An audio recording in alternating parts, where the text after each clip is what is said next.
Activists and far-left lawmakers outraged over the death of a homeless man on the New York City subway. Graphic video showing a U.S. Marine putting 30-year-old Jordan Neely in a chokehold after witnesses say that Neely was out of control, throwing garbage and threatening other riders. Manhattan DA Alvin Bragg is now investigating what happened after the city's medical examiner ruled the death as a homicide.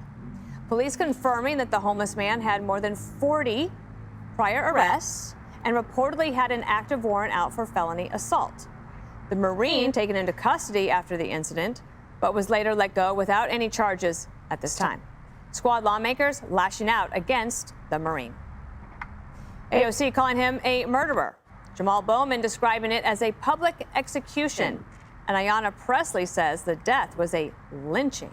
Subway crime is a big problem for New York City. So far this year, there have been 139 robberies, 131 felony assaults, 1 rape, and 1 murder. And we've shown you countless videos of attacks on commuters, critics blasting AOC for not even commenting on those crimes, and pointing out how the Congresswoman dismissed the idea of adding more cops to the subway. Subway crime is up, but let's also note that subway crime is up after they committed so many more officers to the subway system. So that also tells us from a policy perspective, adding more cops to the subway isn't solving this problem. So there are other things that can solve this problem.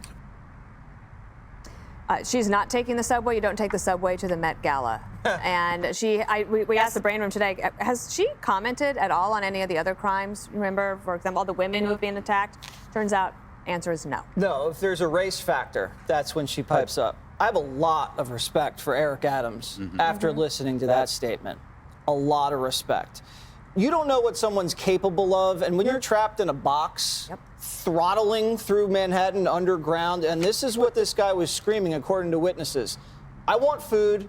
I'm not taking no for an answer. I'm ready to go back to jail. I'll hurt anybody on this train. I don't care if I get a big life sentence. I'm ready to die.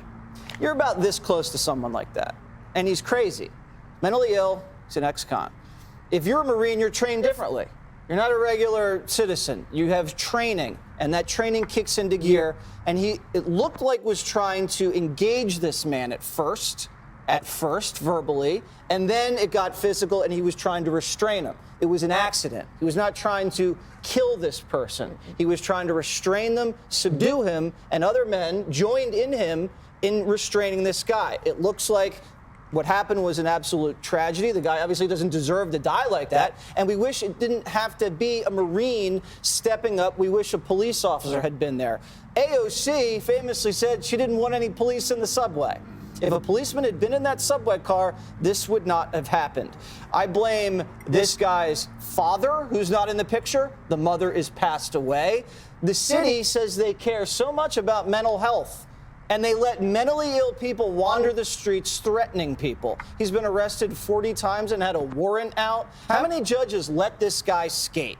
So I wish AOC would ride the subway once or twice just to get a vibe, because I'm hearing from a lot of women today, not women from all over the country, specifically women that take the subway in New York City.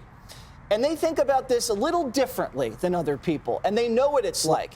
And they're not saying, I'm glad this guy died. They said, finally a man stepped up in the subway and protected us.